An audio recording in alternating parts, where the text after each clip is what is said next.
Super progressive. What is good? We are back from ADE, and of course, we have another podcast episode for you today. Today's guest is a producer and DJ who exploded onto my radar recently. And since then, I really can't get enough of his productions. We got to spend a lot of time together at ADE. I got to see him play. We shared a few beers out in Amsterdam and generally just got to hang out. It was a highlight of my trip. And yeah, without further ado, our guest today is the one and only Mike Rish. Mike, what is good, bro? That's quite an intro. I'm not sure how to follow that, but I think we had more than a couple of beers on the first night. But it was a good time. It was a very good time. Not much, man. We just finished this kind of mini tour of Europe, I guess you'd call it, if it was that slash holiday with my partner. And yeah, so we've had a gig in Mallorca last night. We flew to Milan and we're flying out tomorrow. So it's sad to go back home and go back to the real world of work, but it's been such an amazing trip the last 3 weeks. It's hard to fault it. Let's before we get into anything, let's talk about how ADE went. We were just talking beforehand about how it seems like the entire scene is kind of on a buzz coming out of ADE because it's one of the only times of the year where not only do we get to go, not only do the DJs get to do, perform amazing gigs, but everybody gets to hang out with each other. A lot of the DJs and producers get to meet up in real life and say thank you for the amazing tracks. Just, hang out together, be friendly.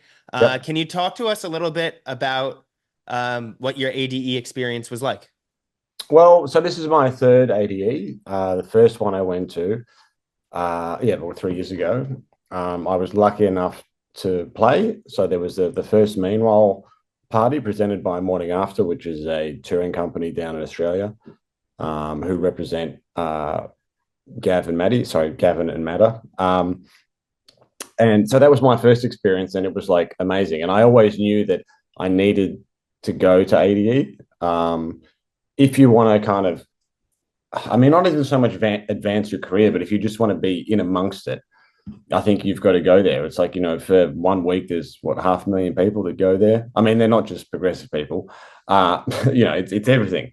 But the beauty of that is that when you get everybody into one spot for, a week of, there's a lot of partying, there's a lot of parties, and then there's a lot of like socialization. And, as I said, the first night we were at a bar and we were having a couple of beers, but and then we had a really interesting talk that way. And you wouldn't really get that in any other environment, because even in a touring environment where you like, you're at one place for, a couple of days or maybe a day, and then you shoot off somewhere else, you don't get that chance to like interact and have a sit down conversation and just, shoot the shit, so to speak. So it's those little moments that I think are important. Like, all the parties and stuff is great, but it's more the interaction with, like-minded people, be it, journalists or, club promoters or agencies or agents or other DJs and other producers.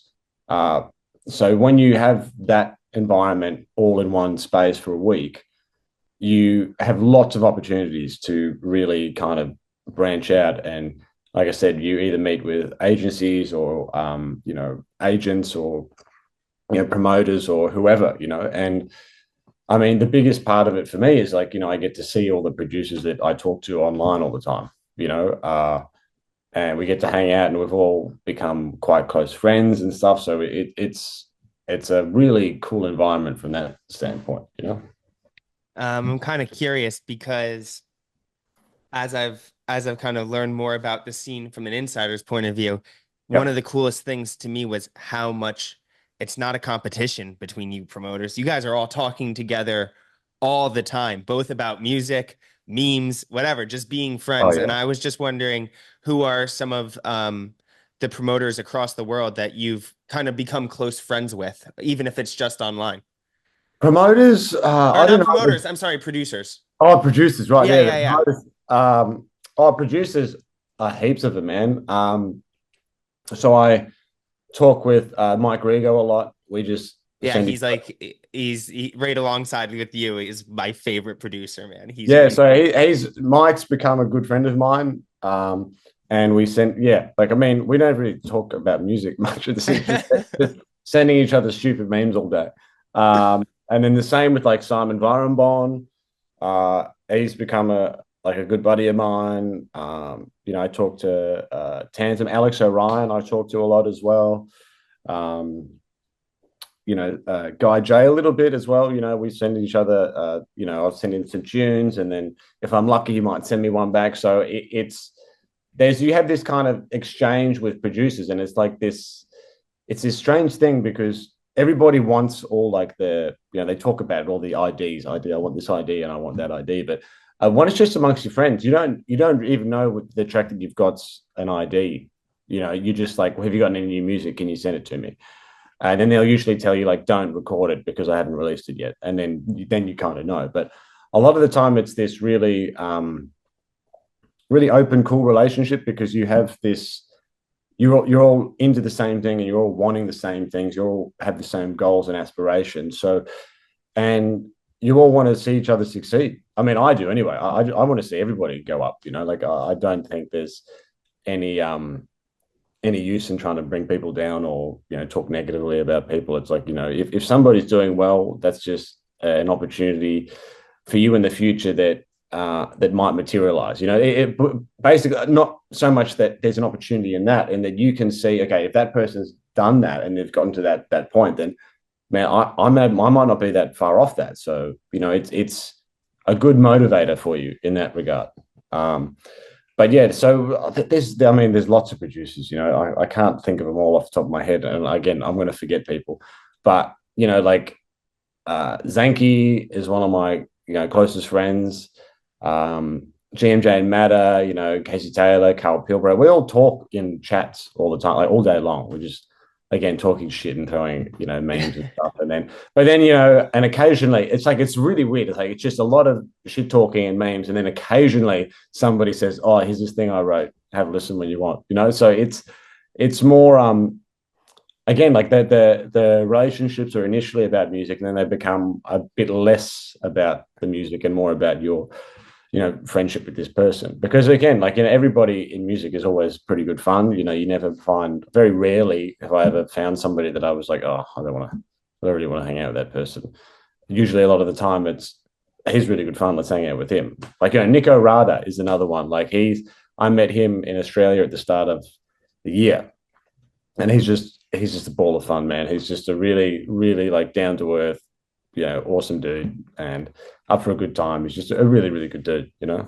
Yeah, definitely. And I gotta say, one of probably my favorite party at all of ADE was the Meanwhile in Vapour showcase. Not only Yeah. because the music was amazing, but in that club, intimate club space, it felt like a bunch of friends getting together, not just the clubbers, but the producers too. And you could kind of tell that 100%. like these are guys that genuinely are friends with each other. And it comes across in the event because it was just a blast. You have you DJing, Zenki on the lights. Like it was just it Yeah, was yeah, like yeah, yeah. DIY, like nobody taking themselves too seriously. Great music at the center of it, but Yep. it kind of helped transcend it from just a normal, another ADE party, another club night to something special. And I think that's what made it going into it. I felt like it was the most anticipated party of the week just because everybody knew that it was going to be a great vibe there. I think, yeah, like like just as you were saying, like the producers, like another two I forgot was like Tantam. I talked to a lot online, and same with Casper. And so Casper, they were both at the party. Well, Tantam was playing, and Casper was there because he lives in Utrecht, which is like half hour away. Um, and it is like that. It's like it is, you just all kind of mates going to the same party and hanging out. So it's really, I mean, it's flattering to hear that it was the most anticipated party in your eyes, or from what you heard on the grapevine. But for us, it's like just this is a few Aussie guys getting together trying to do something amazing and or trying to do something cool, you know. And I can't take credit for that. That's Maddie and Gavin and Casey who have done all the organizing, and then they have their kind of their Dutch friends helping them as well, trying to manage everything. So you know, I can't take credit for the hard work that they put in to run the show, but I think that with everybody there as a collective, you know, all the different DJs and producers, um, yeah, it makes that's what makes the party, obviously. But then having like uh, producers and DJs that we look up to that are in the crowd as well, going to the party, that's pretty cool as well. It means that maybe we're doing something right, you know, and then people want to be a part of it and you know get engaged with that. And all, the other thing is, I think the Aussies don't really take themselves too seriously. Um, and again, I'm probably biased here, but they tend to have a good time, and they, like I said, they don't then take each other too seriously. So if you're going to an Aussie party, you're not going to get, or if you're going to a party run by a bunch of Aussies, you're not going to get standoffish people and stuff. Everybody's going to be like, you know, welcome you with a hug and hey, how are you? You know, let's go get a beer and so good to see you. You know, that it's this kind of vibe, and that's what it's like in Australia as well. Like at all at the parties that we go to in Australia, it's the same thing. It's you know, and so when we see like you know, whenever if there's you know, say if Gav and Maddie are playing as GMJ and Matter, but you know, there's a couple of us that aren't playing that gig for whatever reason. You know, we still go to those parties and you know, big them up, and you know, because it's amazing. You get to see your friends, and they might play one of your tunes, but more to the point, it's like you get to see your friends like doing well and you know succeeding, which is yeah, which is the cool part of it. You know? Yeah, I think this Australian progressive collective, like all you guys together, is probably my favorite thing. And I know it's been going on for a while, but it's my favorite thing that I've kind of just been really diving headfirst into. About a Yep, month and a half ago, I interviewed Zenki for the first time, and he was yep, like my real first. I had done interviews with Luke, Chable, yep, Jamie, kind yep. of that first generation of Australian prog. But now Zenki kind of just like got me so stoked on everything that's happening now. He has that And effect. Yeah, yeah, oh, and I wanna kind of let's dive into, we have so much to talk about, but let's dive into kind of, let's go back to your roots and let's talk about Australia for a little bit, yep, because I'm really curious about how like I just love that a progressive scene, it seems to me in Australia, it's so close knit because maybe yep. because Australia is kind of in its own section Of the of world. the Yeah, yeah. world a little bit. But when I learn about how close, not only you are with your friends with your friends like Zanky and Gavin and Matter, but also between the different generations of artists, like how Totally. Yeah, yeah. open Jamie and Luke and you guys are all hanging out together, sharing things together. Totally. Um, Yeah, yeah. I want to kind of learn about your history with this music in Australia. Basically, kind of walk us through how you got into electronic music and who were some of the artists that you were looking up to when that kind of got you hooked on this sound. Yeah. Okay. So I would say like the kind of the progressive house thing came a bit later for me. No, I don't mean I was about 18. I Yeah. don't mean I was later, but for me, so I have an older brother and sister, and they're in their 50s, and my sister was like like a door chick at clubs when she was younger, and my brother was going to these festivals like these bush doves we call them in Australia. And he went to like some of the first ones. Like he went to like the first Earthcore festival, and then he went to a couple of Rainbow Serpents as well. Like he was there, when he was in his 20s in the 90s. I was a little kid, and he would come home from these raves, and he'd kind of like show me bits and pieces and stuff. And the first track, I must have been pretty young. I must have been 7 or 8, and he was playing this track, and I said, "Oh, what's this? What's this? This is really cool." I might have been 10. Anyway, it doesn't matter. But yeah, I was pretty young, and it was called Pacific State by 808 State, and that to me was just like, I was like, what is this? I'd heard all like the stuff you'd get on like, those pop compilations where there was like, Dahul Meter of the Love Parade and all that kind of, you know, Euro pop techno-y stuff. But there was never uh I wasn't really introduced to this underground stuff because you're so young. You're never in an environment where you get to experience that unless you go really looking for it. And then when you're 10 or 12 years old, you don't know what you're looking for anyway. So I was really lucky that my brother was just happened to be like really into this stuff and he would kind of show me bits and pieces. And so for 808 State, I mean, 808 State for me now is still like, I mean, it's housey, it's techno, it's almost progressive still in a way. Like it just sounds like an older progressive track, but I think it came out in 1989.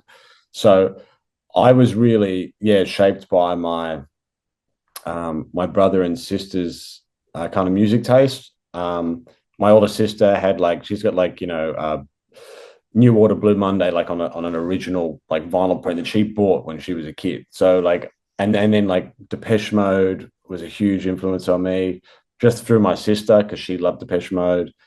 And then my brother was into like early hip hop as well. So I mean that's why you hear in a lot of my tracks is all these like weird kind of vocal samples, but they're all like old hip hop acapellas that I've chopped up and stuff. And so yeah, I had this massive influence from my my older brother and sister. And then when I got to like 16, yeah, maybe 16, I started like playing around with like music production software. None of it was good. It was all horrible, but it was like I started getting the bug of like, how do you do this and how do you do that? And then, and this, we're talking like 2000, what do you think? 2003, I think, or 2002, maybe three. Um, so yeah, I was just like, mucking around. I don't even know what it was called, but it was horrible. And then I kind of left it a bit just because it was just the learning curve and just how to do things. There was no YouTube. There was no YouTube. Google was existent, but then you had to like dive into forums, and that was a bit of a weird place anyway. Um, so yeah, you just kind of had to like push through that barrier of like that learning curve, which is so easy now because you can just go on YouTube and just look up something and learn how to do sidechain compression or parallel compression or whatever. But now it's like back then it was like I had no idea. So then I was like, my one of my best friends, he had some turntables and was about 17. And then we started kind of mucking around with DJing and stuff. And then as a result of that, I got back into production. I mean, it was only like 6 month hiatus really that I had kind of like, oh, this is too hard. And then I went back into production, and and then I think it was Ableton version 4, I think it was. But before that, I had this. Oh, actually, no, it was called Adobe Audition. I think it was version 1. It was horrible. It was just an editing software, but you couldn't like there was no like time stretching or tempo adjust. It was just like purely if you wanted to chop things up. So I tried to make music with that. It was horrible. Got onto Ableton, but then on Live 4, Ableton 4, I don't think they had. I'm not sure if it had MIDI yet. I can't remember, but it was predominantly a like live production tool. So like an assistant for like bands and stuff on stage. And then Live 5 came along, and then I was well and truly into it by the time I was, the start of 18, probably end of the age of 17. I was really like hardcore into production. And that's how I discovered like, Luke Sharble and Phil Kay and Danny Benici and all these guys. And I mean, I remember for like, 3 months, I was trying to copy a Luke Sharble bass line that he did in, I think it was Traffic. I can't remember the name of the track, but the remix, because Luke would do like 4 remixes on a release, and the remix version was called Return at the 4 a.m. drop. I can't remember what it was, but it was called Traffic. That was the artist. So yeah, then you just blew up, and then you start meeting these people, and then you start realizing, oh, that person's from down the road, and that person lives in that suburb, and that person's from Melbourne. So that was a cool introduction into progressive house for me, and the production kind of story of it as well. Yeah, definitely. And then in terms of like you developing as an artist, is kind of you DJing and getting gigs going on along the same side of you. Did you have an interest in DJing and kind of DJing at party aspect alongside your produce when you started producing, like when especially when you got really focused around 18, or were you always kind of more focused on the production aspect, and was that where more of your interest in terms of Uh, the scene was in? they went hand in hand. So like I love DJing and I loved production. And when I was like 17, 18, I was DJing and then like I didn't really know which gigs to go to in order to play the sound that I enjoyed. And because I was, pretty fresh, when I was 17 or 18, you don't really know where, like I said, you don't really know where to go and what parties to go to. So then the parties I was going to, were just the parties with all my young friends when we were 18. And I realized that they weren't the parties I wanted to go to. But as a result of like trying to get gigs and then finding it very difficult when I was 18, I realized that if I start making music, maybe that'll help me get gigs. It didn't, but it didn't at the time, but now as a result of that, it's working out okay. Um, but yeah, so that was for me. It was like I want to try and make music to get more gigs because it was like hard to get a gig. Um, and then yeah, so I was always into both at the same time. So I always loved. I always saw DJing as the medium in order to perform the music that we made at home in the studio. I didn't want to be a guy up there, performing on a laptop with a bunch of synths around me or anything. I didn't want to do that. I wanted to make music in the studio and perform it live as a DJ. Yeah. What was your first track that was signed and released? I can't even remember. Oh Uh, wow. what was it? Because I made music under a few different names as well. Oh, there you go. So yeah, so I had I think it was 2008 or 2009 maybe. I think it was 2008, but I can't remember, to be honest. I can't remember the track name. Um, I think there's one on Beatport that was up there, and that was like my early attempts at progressive house. I can't remember the name of it though. Oh But no, yeah, so many but releases. but no. But I always wanted to do progressive, but I just found that I hadn't developed my sound enough in order for it to be legitimate. So I was releasing music under different names, and one was like kind of techno-y, but it was more, but techno of the time. So it wasn't, 170 million BPM. It was like, kind of 125, 124 kind of thing. Like it was like Martin Buttrich and Stimming and all those guys were doing their own kind of sounds of that version of techno, which could probably work in progressive today. It had that similar groove and style, maybe just a bit earlier on in the night. Um, so yeah, so I made music under a different name for a while, or a couple of different names for a while. At the same time, that kind of helped me develop my progressive sound without having to kind of put my name on it. Because I really wanted to have like I knew the sound I wanted to make. I just wasn't kind of skilled enough as a producer at the time to really get the sound I wanted out of the computer, or yeah, out of Ableton or whatever I was using at the time. So yeah, it was kind of an uphill battle for a while, and then I think it was 2016. I said, oh, maybe I've kind of got something here with the progressive sound that I'll start releasing again, or 2015 maybe. I can't remember. Yeah, let's talk about your sound a little bit because you're a producer where I think it's a real testament to one, your talent as a producer, but also just like um maybe it comes down to your taste, but it's it's like no secret, like your music is pretty new to me right now. Like I'm still getting into it. And one thing I'm amazed about when I look at your discography, especially like the recent releases, is you're not defined by a single sound. You have a release on Meanwhile that can sound, like pretty pumping progressive. You have the release that you just did with Explorations, the Anjuna sublabel Explorations, Tu Yep. Attair, which Yep. is way more kind of let's call it like it has a dreamy aspect to it. It's very celestial. a bit more. Um, It's a bit more introspective. Yeah, yeah. yeah, yeah, definitely. And so I think it's like as I'm listening to your music, you have a sound in terms of you have like you have this thing where people can kind of like they're attracted, even other producers I talk to are attracted to your sound, but it's not like you make one type of track and then cookie cutter copy paste it for every Mm. single release that you do. Yeah. So I would kind of like I kind of want to get into your head from a producer standpoint. Like, what is your, not your production process, but what is your mindset in terms of putting kind of Mike Rish characteristics into tracks, but not be defined by one specific type of sound? Yeah. Um, yeah, that's a bit to unpack there. I don't know, to be honest. The way I look at it for production is that I don't look at making tracks to release them.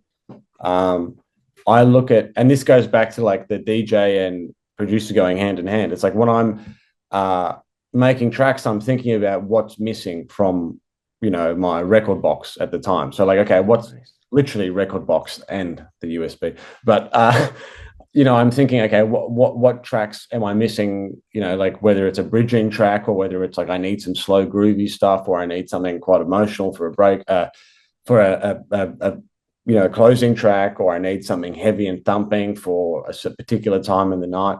So I'm thinking about it that way. I'm not thinking about, oh, I need to make this track because I need Anjunadeep to sign it, or Lost and Found, or Meanwhile, or Vapour, or whatever. I never think like that. I just make the tracks that I want to make, and then usually it's maybe 6 months after that I start thinking about where the labels, where they want to go, because I want to test them out and see how they perform and if they're doing well, and if the mix needs changing and stuff like that. So that's my approach to it. Is that I never think about oh, I need to get another release for Meanwhile Out, or for Vapour, or for I need to try and get onto this label. Like I just make tracks, and then maybe after, like I said, after maybe 6 months of playing them, then I think, okay, where could I send these possibly? So when it comes to like my style tending to be a little bit eclectic when it comes to production, that's because I'm thinking about what time of the night I want to play them at, not necessarily is this going to be well received by a certain label. Because labels are never always easy to deal with. It can always be, sometimes it can be a nightmare, sometimes it can be really smooth. But so labels are the whole like I see young kids who say that my only ambition is to try and like get a record sign. Uh, that's always been a really weird thing that I haven't been able to kind of get my head around, because I'm just like, yeah, but just make the music that you want to make, and then if they like it, then great. If they don't, then who cares? Like just do your own thing. Because the fun part of of music is the music making, is being in the studio or on your laptop in a hotel room or wherever on a train, and that's the fun part. When you've got to like release it and do like signing bits and pieces away, and then you're not happy with the artwork, or you've got to deal with publishing. That's all that. Oh, I don't want to. You can have that. I don't want to deal with that. Yeah. But it is part of the business that you have to kind of get your head around. But the fun part of music making is making music. So I never, as I said, I never think about a label in mind when I'm doing stuff. I just make stuff and then hope that it works on the dance floor.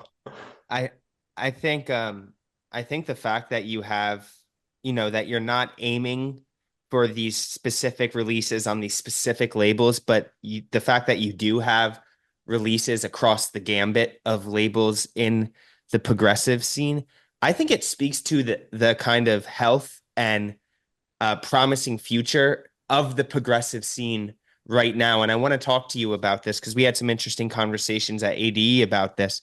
Yep. But I think it's awesome that like an artist like you can have different tracks that you made from your heart find a home on different labels that kind of have different audiences and serve different functions Totally. within this scene. You know, a release that's on Lost and Found, let's say, or on Meanwhile, reaches a whole different audience than a release that's on Anjunadeep or Explorations. But 100%. I think it's awesome that all of these labels coexist within the same ecosystem. And I think it's Yeah, one of the best things that Progressive has going for it right now.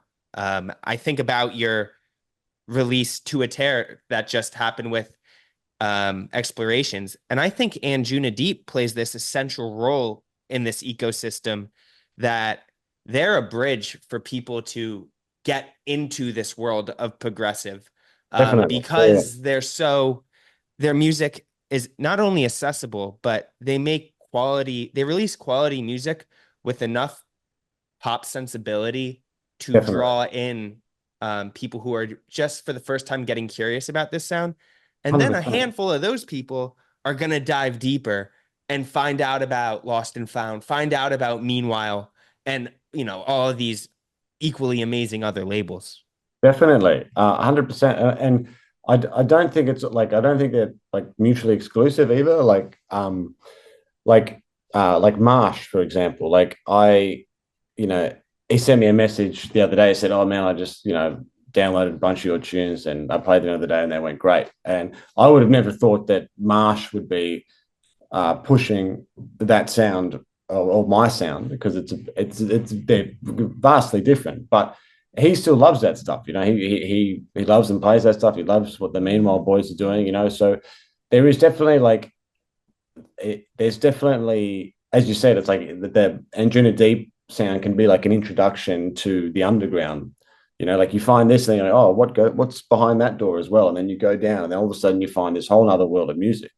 And I think that there's you can still have a foot in both worlds, and you can still do both. You don't have to be. I'm only playing underground, and I have to be in a basement with a strobe and a smoke machine, and that's it. I'm not allowed to see any production. It has to be like I just want it to be really, really super duper underground. But then you can have there's stuff on Anjunadeep that's phenomenal music. So there's not. As I said, I don't think they're mutually exclusive. They can weave in between each other, and they do, but they also do have their distinct places in the scene as well. There's super distinctive places between multiple different kind of subgenres of progressive house as well, which is what they are. There's completely different subgenres within progressive house.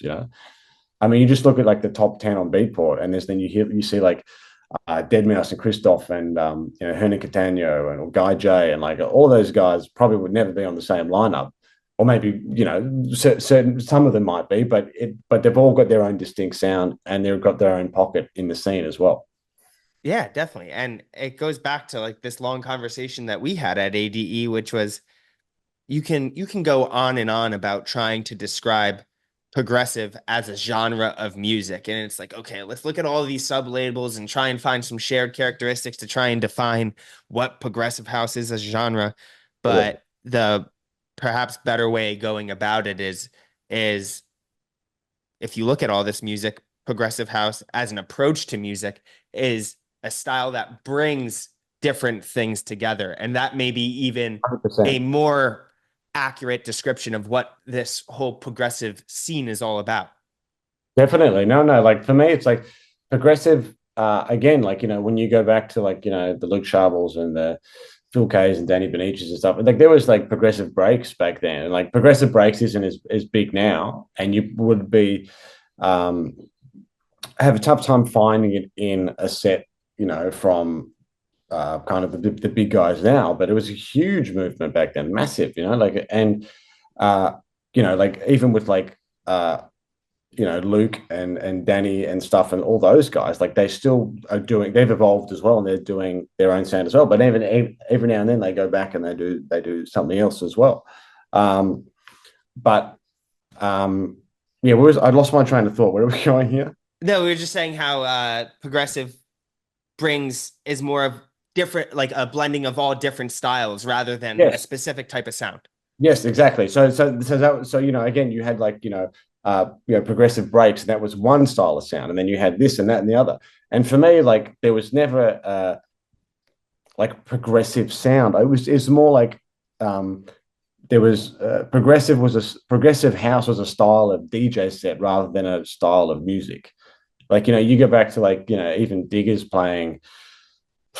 I mean, now he's still very eclectic, but in I think there was sets from like 2007 where he was playing like anything from what you might consider deep house to like techno to proggy to kind of very melodic. So for me, it was always progressive house was always a style of DJ set, not necessarily a genre.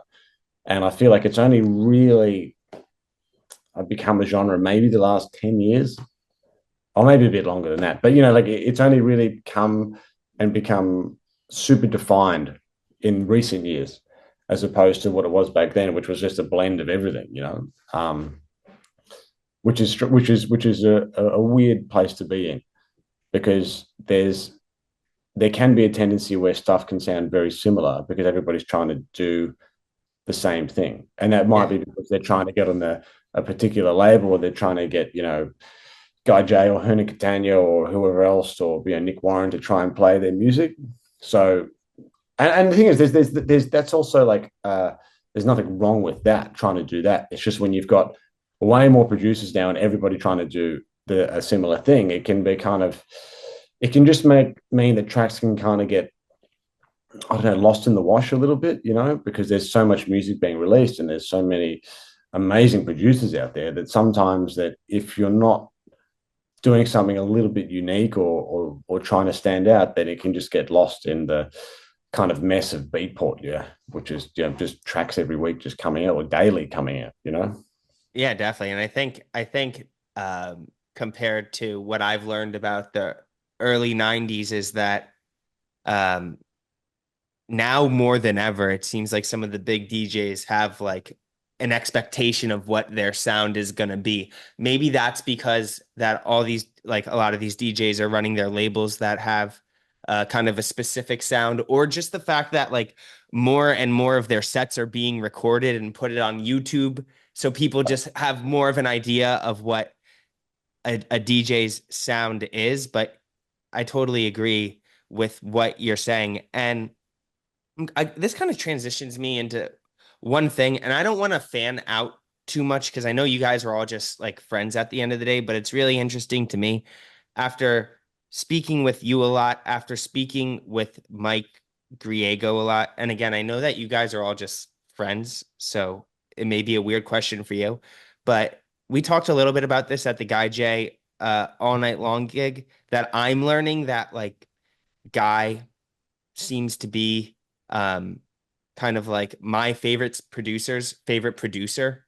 And Yeah. I'm kind of wondering why that is. Like I was even looking at your Instagram and I see that even from a few years ago, your Lost and Found release is still pinned Oh, it at has to the be. at Yeah, the yeah, top. yeah. Yes, it has to be. And it's like what can you just speak a little bit about why there's that sentiment like, oh, it's obviously like that's going to be at the top of my profile. I think like it's probably indulging in vanity a bit much. Maybe I'm going to unpin it now. But no, like for me, it was just like, Lost and Found was one of those labels. It's really, uh, it was everybody's kind of dream to get onto Lost and Found. Because guys like the A&R guy, like he says yes or no. Like it's not like you're not dealing with a whole team of, and it's not a huge marketing team there, and you're talking to 30 different people on emails. It's like, you go through, you send an email and you get a response, and the response is, we'll pass on these, but please send more music. It's very, so it's like, you're trying to impress Guy essentially. And then when if it does happen, then you're like, yes, like maybe I'm enough now, Yeah, kind of. yeah. But no, the whole Lost and Found thing, like I mean, it wasn't super easy either. But there's also like a certain credibility to it as well, and maybe it's because it's happens to be Guy J's label, but he also curated it over 100 releases, and I think that every release was unique in its own right, and every release was great. I love haven't got a bad thing to say about any of the releases on Lost and Found, and maybe it was like that curation of just quality music over 10 years that made it something so special, and Yeah. people associate Lost and Found with Guy J, and and all of guys' friends, all the Israeli guys as well that made phenomenal music, and kind of the how releases on Lost and Found have launched people's careers in certain ways as well. It was very difficult to get on Lost and Found, and if you kind of managed to get it on there, it was like a privilege. It wasn't like a right. It's like, wow, this is kind of a big moment. So I think, and I think he'll have that same kind of mystique with the new label, with Early Morning. Whenever they start releasing other people's music, or what they plan on doing, there will be a special place in everybody's heart for that in the coming years as well, if it already isn't. Yeah, and I think as a really like a new fan of Guy, and I'm really just unpacking like how epic he is in all honesty. Like I'm really just diving in. The one thing I appreciate so much is the fact that I did not understand it at all at the beginning, capping Lost and Found at 100 releases. But Yep. now compared to these other amazing labels, Bedrock's been releasing records since 1996 or whatever, like infinite. Yeah. There's it's to me it seems like now Lost and Found has like it tells a story, like a beginning and an end, and everything in there is like for you to enjoy and unpack, but it's so unique to any other label that I've kind of dove into. Yeah, and I said I don't know what I can't. It's not tangible. I can't tell you what it is. It just Yeah. is. Um, which is really cool. Like because again, it was like the label was cool, the artwork was always cool, the logo, Lost and Found. Everybody knew that he was probably walking through an airport and saw Lost and Found when he brought it. Yeah, like so. I don't know, but it's also like it wasn't. I don't think it was necessarily just because it was Guy J's um, label. I think it was the music that came out of the label from the other artists as well. There was Oh, like totally. so many records on there. I'm just like, oh, this is still a bomb. Like I was going through, like I found a Pedro Aguiar. Yeah, he did a track on there. I think it was. Oh, I forget the name. Anyway, I was listening to it just the other day, and I think it came out 2011. I'm like, oh, this is still a monster. Like I'd still play Yeah. this. This is, and you're talking about however many years ago now, and I think that is probably the special part of it, is that you can kind of go back to places in time and still have these records that are still amazing. So it was, as much as it was, a Guy and his, reputation and his ability to curate such amazing music, it's also the artist that put it out. And, the amount, like I said, I don't think I was disappointed on any Lost and Found release that I heard over the last 10 years. Yeah, it's freaking awesome. Last thing I want to kind of talk about is from it seems like from ADE to New Year's is just like a sprint for this entire industry. Yeah, Like yeah, things yeah. move super quickly over these 10 weeks, let's say. Very fast. Um, I'm just wondering what can your biggest fans, putting myself in there, what can we look forward to coming from you? And I'll start with that question. Then I have a second part to that question. So the biggest fan. So you're talking about all the seven people that No, I, no, that I I'm might talking know? about the dude, you're doing your sound like for example, you're set at for me at ADE. It's it's what I've been searching for in this progressive scene, which has always been there, but it's harder and harder to find, which is the freaking progressive with purpose. Like it's like energetic, it's daring, and it's bold, and it's uncompromising. And I Yeah, just freaking I had a thirst for that music in the sea of sameness that we talk about. So yeah, that's yeah, what I yeah. talk about, like I think that's why people resonate with your sound a lot. It's bold. It's not the same. No, well, I'll just touch on that a little bit, and then I can let the Yeah. seven people know where I'm going to be in a couple of weeks. But so I didn't come from a trance background, which is what a lot of progressive guys did come from. I was more like I was into a lot of techno stuff, and like I said, I had a huge hip hop background as well. So for me, some of the floaty progressive stuff is phenomenal, and then sometimes I can get tired of it. But for me, like when I was growing up, the biggest influence on me wasn't like Guy J, which I think it is for a lot of producers now. For me, it was like Eric Prydz. Like he was for me, Eric Prydz was like, and it was like his production, like under his Prida and Cyrus D monikers, he was like, um, I don't think anybody could kind of touch him from the periods of like 2005, 2006 to 2012, kind of 2013. He was an absolute monster. You know, he was a beast. Like he was just pumping out, but also the biggest takeaway for me as a young producer in those formative years was like his mix down, and how it sounded sonically was so much stronger than anybody else's, and it still stands up today like phenomenally. Like as a mix engineer, I think he was like one of the best. So I was lucky that my influence was someone like Eric Prydz, who, you know, his stuff sounds really strong and powerful, which is the stuff that I wanted to do. So that is probably an influence as to why like that there's that rolling kind of chuggy kind of uncompromised, just, you know, this kind of chunky prog sound that I love as a result of listening to guys like him, you know. Um, because Guy and me, I think he's like he's a couple of years older than me, so maybe 3 or 4 years older than me. So it's we kind of grew up in the same time, and I actually found Guy's music because he did a remix of an Eric Prydz track called Piano back in the day. So that's how I discovered Guy, and then, you know, I was following him on his little journey from 2008, I think it was. So, but yeah, for me it was always Eric Prydz. Who really influenced my sound. I think you can probably hear that a bit in the music and stuff that I do.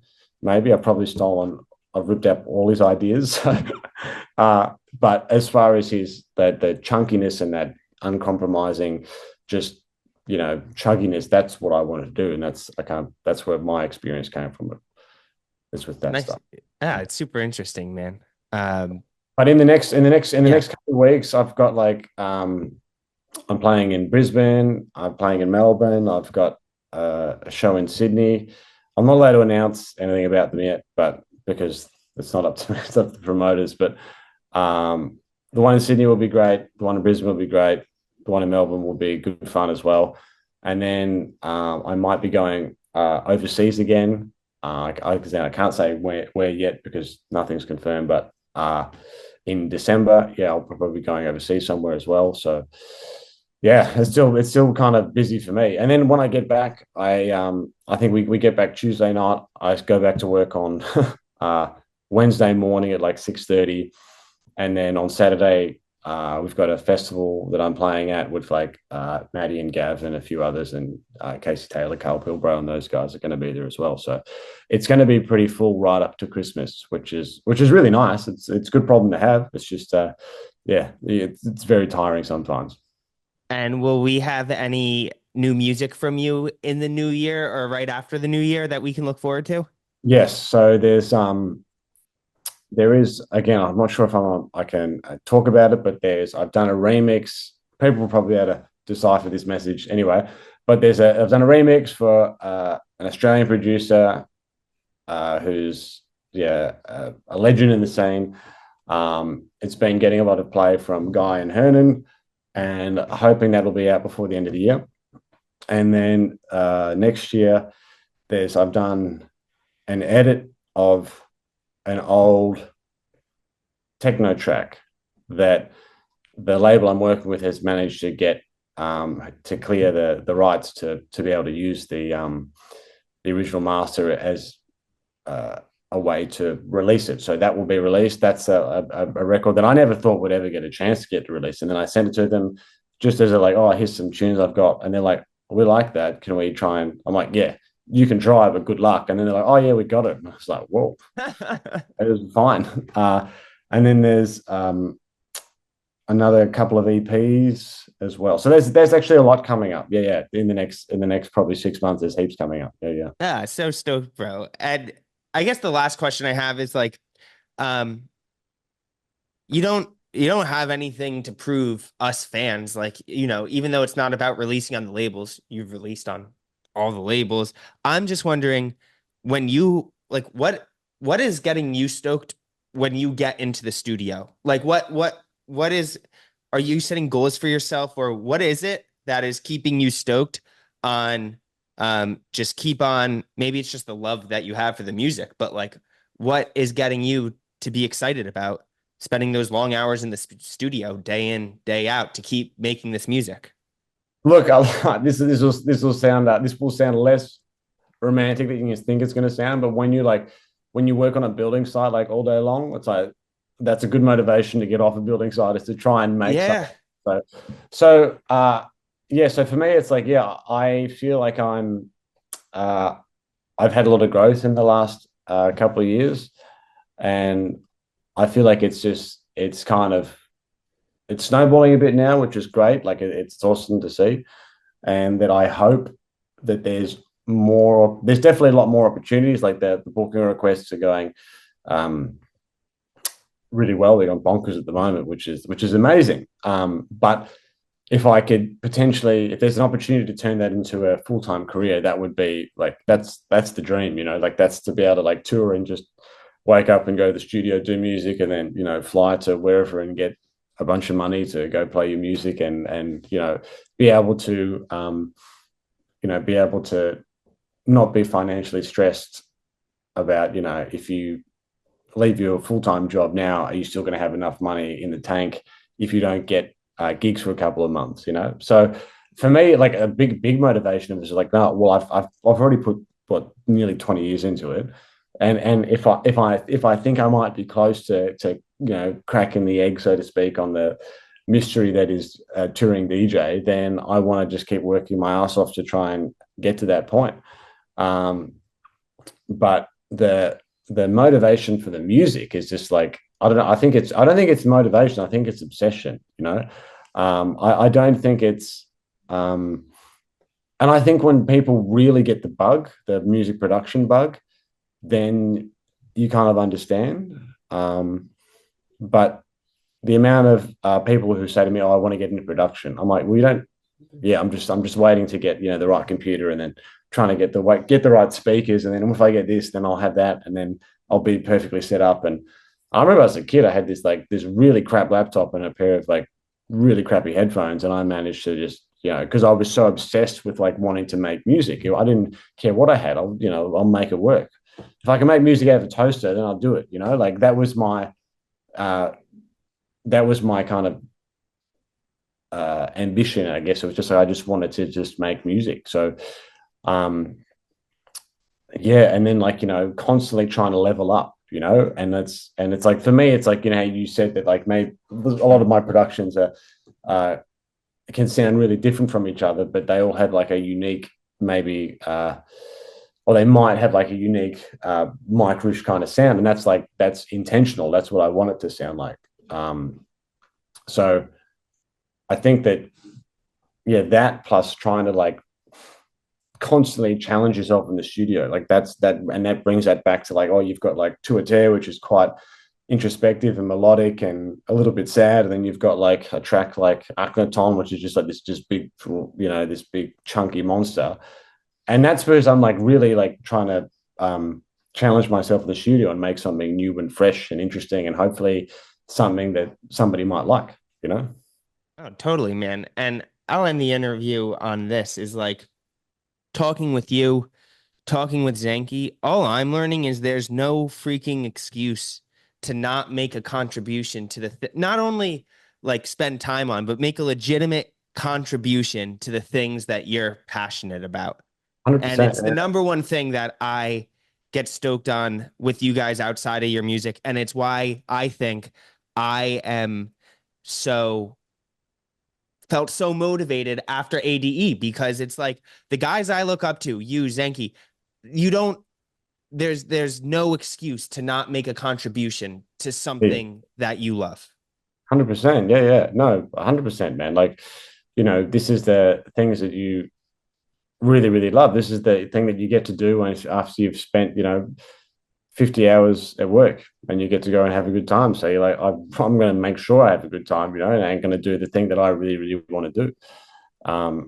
And yeah, like I think the reason why the Aussie guys are doing so well is because there is no, there's no financial competition there because you can't as a progressive house DJ, you can't make a living in Australia as a progressive house DJ. You could do it if you were touring a lot, but even then, it's very difficult. So there's no financial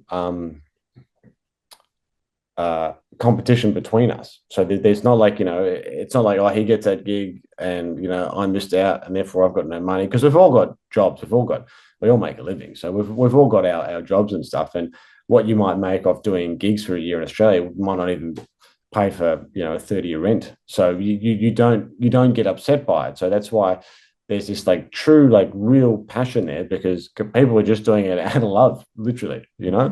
Um, and you're right, like, there's no excuse not to make a contribution. And maybe we're all a bit nuts, like maybe we're just like, oh God, should we have read the writing on the wall, 10 years ago? And then, but that's why there is a uniqueness there, I think, because there isn't huge parties happening every week, like there is in, like, say, Sri Lanka or Argentina, or even in Europe. There's just not. So we have to really kind of hope that our music does the talking, because that's the only way that we can really communicate that what we have in Australia might be something unique. Um, and the other thing is that all the Aussie guys they all have their own distinct sound as well.